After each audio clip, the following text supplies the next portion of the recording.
Welcome to you. Good morning, all of you. Today we are going to study chapter number 4 agriculture, part 4. Topic is technological and institutional reform. प्रौद्योगिकी और संस्थागत सुधार. प्रौद्योगिकी और संस्थागत सुधार. Because you have studied in the previous video, India is an agriculturally important country. Mostly population depend on the agriculture. About two-third population engaged in agriculture activity. Indian agriculture is depend on the monsoon. It is a primary economic activity. ये हमने आपने इसको पहले से पढ़ा था. Indian farmers के सामने भारत की कृषि का विकास होने के बाद में after the independence of the India 1947, Bharat देश के स्वतंत्र होने के बाद में भी कृषि का विकास अधिक नहीं हो पाया था. इसीलिए 1951 में 1951 to 1952 the first 5-year plan 1951 to 52 में फर्स्ट 5-year प्लान जो पंचवर्षीय योजना शुरू की गई थी, उसके अंदर ये एम था 5-year प्लान्स का कि अधिक से अधिक कृषि के विकास किया जाए और खाद्यान्न का प्रोडक्शन किया जाए. ये इसका मेन एम था. 1966 और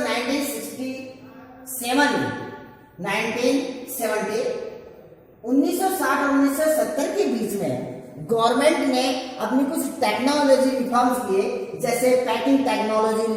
इसी के दौरान ग्रीन रिवोल्यूशन, जिसको हम हरित क्रांति कहते हैं, हरित क्रांति का लॉन्च हुआ. व्हाइट रिवोल्यूशन मीन्स होती है ऑपरेशन फ्लड, जिसको श्वेत क्रांति कहते हैं कि दूध के प्रोडक्शन में दूध का उत्पादन किया जाए. इसका लॉन्च किया गया, लेकिन ये किया गया था कॉम्प्रिहेंसिव लैंड डेवलपमेंट प्रोग्राम के तहत. लेकिन ये इंडिया में सभी स्थान के ऊपर लागू नहीं हो पाया, या इसका अधिक यानी कि इसका बेनिफिट्स नहीं हो पाया. तो उसी को देखते हुए गवर्नमेंट ने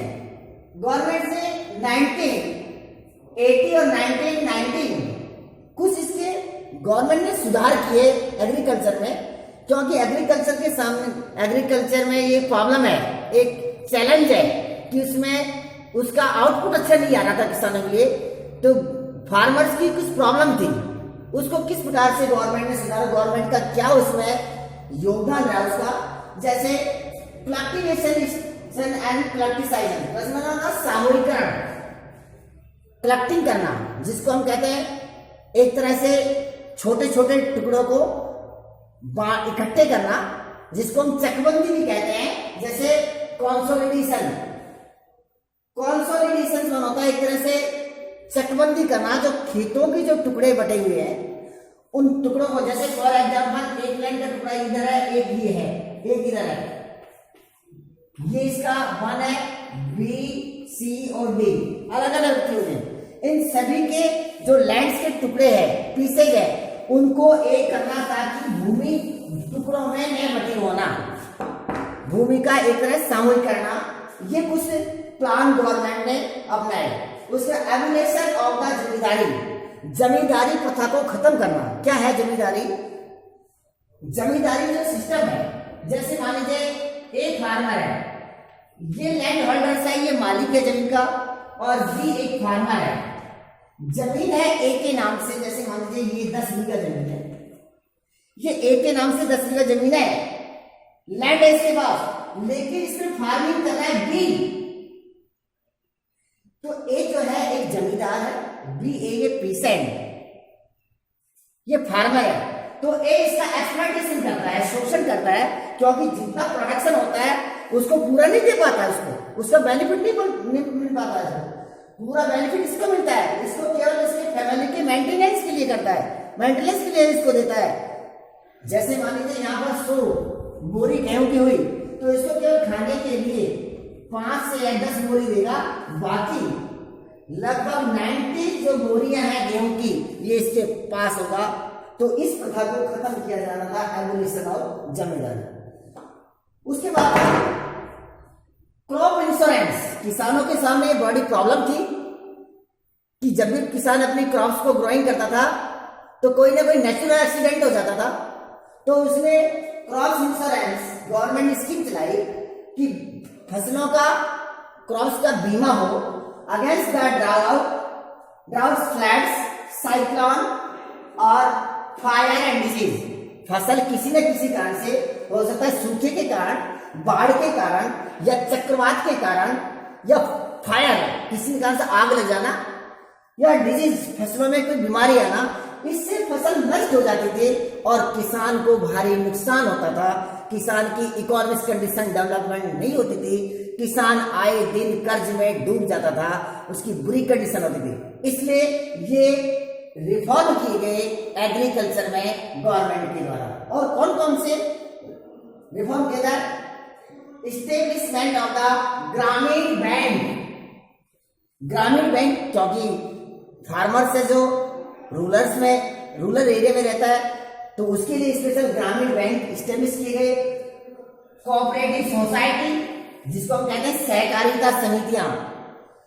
ग्रामीण बैंक और कोऑपरेटिव सोसाइटीज का जो मेन एम होता है कि फार्मर्स को चीप और लो रेट के ऊपर, लो इंटरेस्ट रेट के ऊपर उसको लोन प्रोवाइड करना, उसको फैसिलिटी देना, ताकि किसान अपने जो एग्रीकल्चर के जो इक्विपमेंट्स है, जो उपकरण, टूल्स है, वे खरीद सके, अपने परिवार का मेंटेनेंस के साथ साथ अपने जो एग्रीकल्चर है उस एग्रीकल्चर में अधिक से अधिक प्रोडक्शन करें। तो ये सेंट्रल गवर्नमेंट ऑफ इंडिया का एक सुधार था कि ग्रामीण बैंक होना, कोऑपरेटिव सोसाइटी लॉन्च करना, जिसमें उसको किसानों को सस्ते ब्याज के ऊपर, इंटरेस्ट रेट के ऊपर उसको लोन देना, फैसिलिटीज प्रोवाइड करना। उसी के साथ में केसीसी में किसान क्रेडिट कार्ड, किसान क्रेडिट कार्ड पेज है ना, personal accidental insurance scheme, personal accidental insurance scheme, ये भी गवर्नमेंट के द्वारा दिया गया। किसान क्रेडिट के माध्यम से वे अपना बैंकों से पैसे लेकर अपने परिवार का भरण पोषण के साथ में अपने एग्रीकल्चर को इक्विपमेंट खरीद सकता है, औजार खरीद सकता है, मशीनरी खरीद सकता है।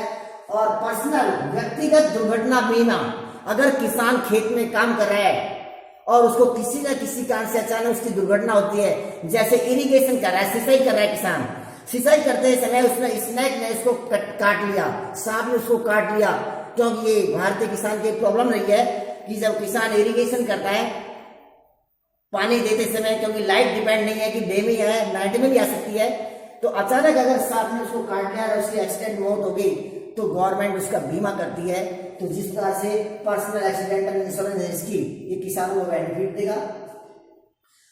इसके साथ में और किसानों के लिए कुछ न्यूज चैनल्स भी प्रोवाइड किए गवर्नमेंट ने, ताकि किसान उससे अवेयरनेस हो सके, ताकि उसको जान सके। जैसे कुछ बुलेटिन्स एग्रीकल्चर प्रोग्राम स्टार्ट किए गए रेडियो और टीवी के माध्यम से, आकाशवाणी, ये रेडियो टीवी के माध्यम से समय समय किसानों के ऊपर उसको एग्रीकल्चर से समय उसको बताया जाता है कि कौन सी क्रॉप्स किस सीजन में, रबी की है, खरीफ है, ज्यादा कब होना चाहिए, इसके लिए कौन सी क्लाइमेट रिक्वायरमेंट होनी चाहिए, उस फसल के कौन से सीड्स होने चाहिए, उसका ग्रोइंग का क्या टाइम है, ग्रोइंग के क्या मेथड्स है। इस प्रकार से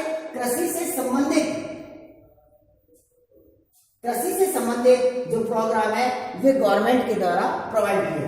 उसी वजह से MSP means minimum support price यानी जो न्यूनतम जो मूल्य है उसका निर्धारित किया, क्योंकि किसानों का एक्सप्लॉयटेशन हो रहा था किसके द्वारा, by the exploitation and the middleman, यानी कि इसका मतलब है दलाल, और मीडिएटर माने बिचौलिया, बिचौलिया। क्योंकि किसान बड़ा भोला भाला होता है, वे इतना तेज नहीं हो पाता जितने ये लोग होते हैं। ये किसान की जो क्रॉप्स है उसमें बीच में मीडिएटर बनकर, दलाल बनकर उसकी क्रॉप्स को खरीद लेते थे और हाई रेट में बेचते थे, लेकिन किसान को उसका बेनिफिट नहीं मिल पाता था, यानी कि होल बेनिफिट उसको नहीं मिल पाता था। जैसे मान लीजिए फॉर एग्जाम्पल सरसों का भाव 4500 रुपए प्रति क्विंटल चल रहा है और किसान से खरीद लिया जाता था मान ली ओनली 3000 पर क्विंटल। तो ये जो 1500 रुपए 1500 रुपए ये इन दलालों और मिडिल मैन के पास जाता था। इस सिस्टम को भी गवर्नमेंट ने उसको खत्म करना है। ये था हमारा टेक्नोलॉजिकल एंड इंस्टीट्यूशनल रिफॉर्म। इसके साथ ही दूसरा टॉपिक है कि हमारा भूदान।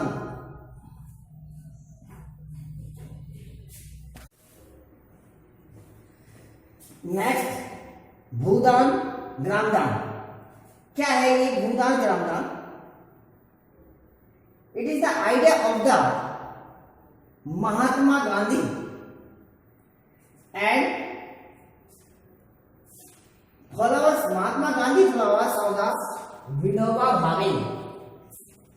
भूदान ग्रामदान, ग्राम स्वराज का जो एक एम था वे हमारे राष्ट्रपिता महात्मा गांधी का था। महात्मा गांधी सोचते थे, ये उनका उद्देश्य था। महात्मा कहते हैं कि मेरी जो आत्मा है गांव में निवास करती है, ग्राम स्वराज चाहते थे। उनका फॉलोअर्स था, उनका अनुयायी थे विनोबा भावे। विनोबा भावे ने इसको आगे बढ़ाया। क्या था ये? पुअर लैंड लेस विलेजर्स, जो भूमिहीन किसान थे जिनके पास में लैंड नहीं थी, उनके सामने बड़ी प्रॉब्लम थी कि वे अपने फैमिली का मेंटेनेंस कैसे कर पाए, भरण पोषण कैसे कर पाए। उनके लिए जब ये विनोबा भावे ट्रेवलिंग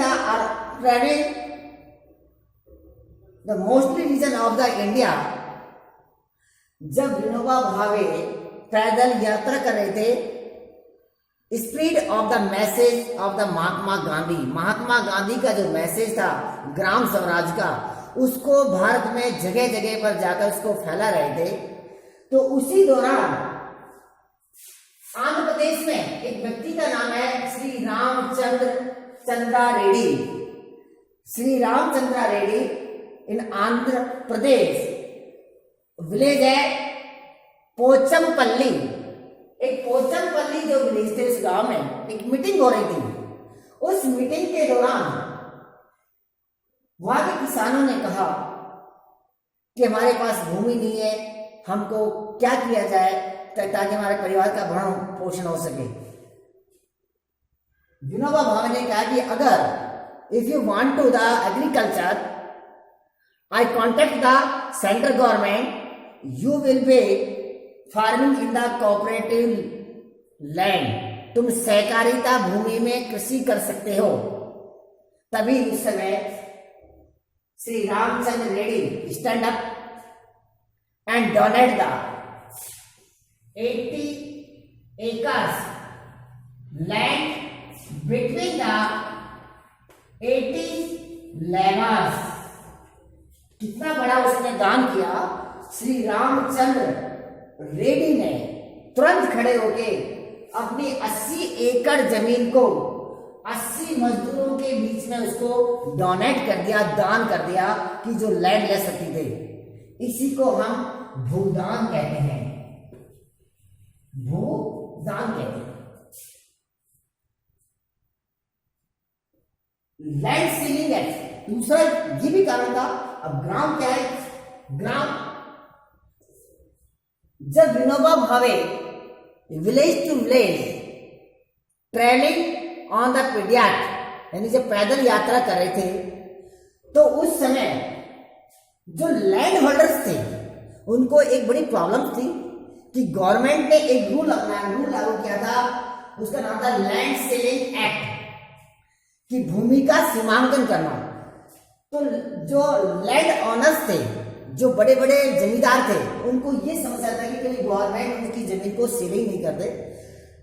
उसके कारण उसने कुछ जो विलेज थे, विलेज डोनेट कर दिए गांव के लोगों को, जो गरीब लोग थे, लैंडलेस थे, उनको अपने विलेज डोनेट कर दिए, दान के रूप में दे दे कि आप उनको यूज करो, इनके लैंड को यूज करो, ताकि आपका अपनी इकोनॉमिक कंडीशन डेवलपमेंट हो। उसी को ग्राम दान कहते हैं, ग्राम दान बोलते हैं।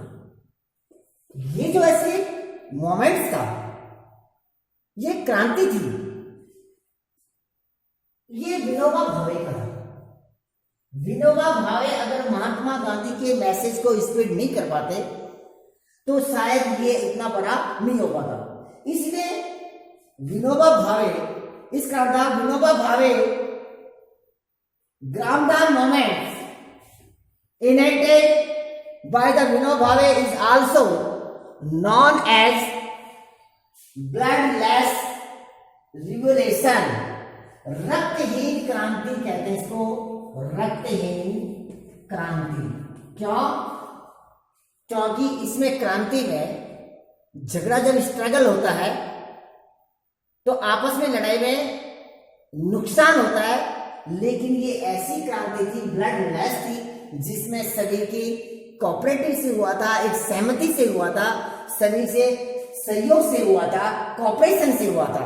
इसलिए इसमें कोई किसी की क्रांति तो थी कि जो लैंडलेस, जो लेबर्स हैं, जो फार्मर्स थे, जो पीसेंट थे, जिनके पास जमीन नहीं थी, उनको जमीन देना और वे अपने उस लैंड के ऊपर एग्रीकल्चर करना एक छोटी बात नहीं थी, ये क्रांति थी। इसलिए ये विनोबा भावे की ब्लडलेस रिवोल्यूशन के नाम से आते रक्त, अर्थात इसके अंदर किसी प्रकार का रक्त नहीं बहा।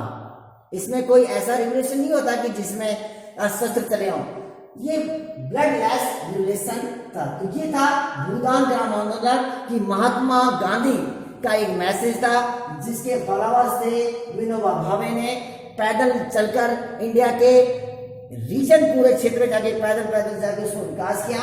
और सबसे ज्यादा जो डोनेट किया है श्री रामचंद्र रेड्डी का योगदान दिया, कि जिसने लगभग 80 एकर्स लैंड्स को डिवाइड किया, 18 लेवल्स को बांट दिया, और बाद में जाके ये धीरे धीरे इस प्रकार से इंप्रूवमेंट हुआ। जो लैंडलेस जो फार्मर्स और लेबर्स थे, वे अपने आप को एक रेस्पेक्टेड से, एक मान सम्मान से रहने लगे, उसका विकास था। ये था आज का टॉपिक। आपको कैसा लगा? आप इसको लाइक करिए, शेयर करिए, सतीश कुमार चैनल को सब्सक्राइब, बेल आइकन के ऊपर प्रेस करिए। Thank you. ओके।